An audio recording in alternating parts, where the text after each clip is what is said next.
Dari serangkaian cabang perlombaan yang dipertandingkan pada pagelaran MTQ Nasional ke-51 tingkat Banjarmasin ini, cabang tilawah Qiraat Sab'ah adalah menjadi paling bergengsi dari sejumlah cabang yang dipertandingkan.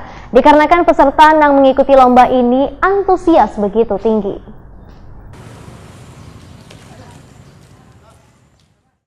Dari serangkaian cabang perlombaan yang dipertandingkan pada pagelaran MTQ Nasional ke-51 tingkat Banjarmasin ini, cabang tilawah Qiraat Sab'ah adalah menjadi paling bergengsi dari sejumlah cabang yang dipertandingkan. Dikarenakan peserta yang mengikuti lomba ini antusias begitu tinggi. Fitria, salah seorang peserta Waitakoni Prima TV Baisukan Sabtu 16 Maret 2019 mengaku sangat bersyukur dapat kembali mengikuti ajang yang sangat bermanfaat ini. Apalagi lomba itu dapat dilaluinya dengan baik. Fitria yang mengaku sudah keempat kalinya mengikuti kegiatan Qiraat Sab'ah di Banjarmasin ini pun menyatakan ada sekitar 3 ayat yang diajukan oleh Dewan Hakim dengan waktu sekitar 11 menit, namun dapat selesainya dengan baik. Ini kan jadi peserta pertama, kayak apa perasaannya, mungkin gugup tadi atau apa?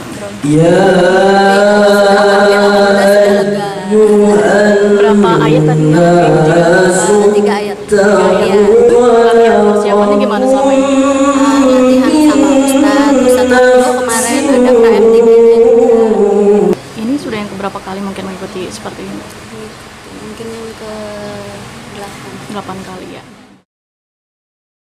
Sementara itu Hidayatullah, salah seorang peserta, mengaku merasa gugup wayah tampil di depan Dewan Hakim, khawatir ayat yang dibaca ada mengalami kesalahan. Hidayatullah memadahkan berbagai pelatihan pun telah disiapkan dalam mengikuti MTQ tahun 2019 ini.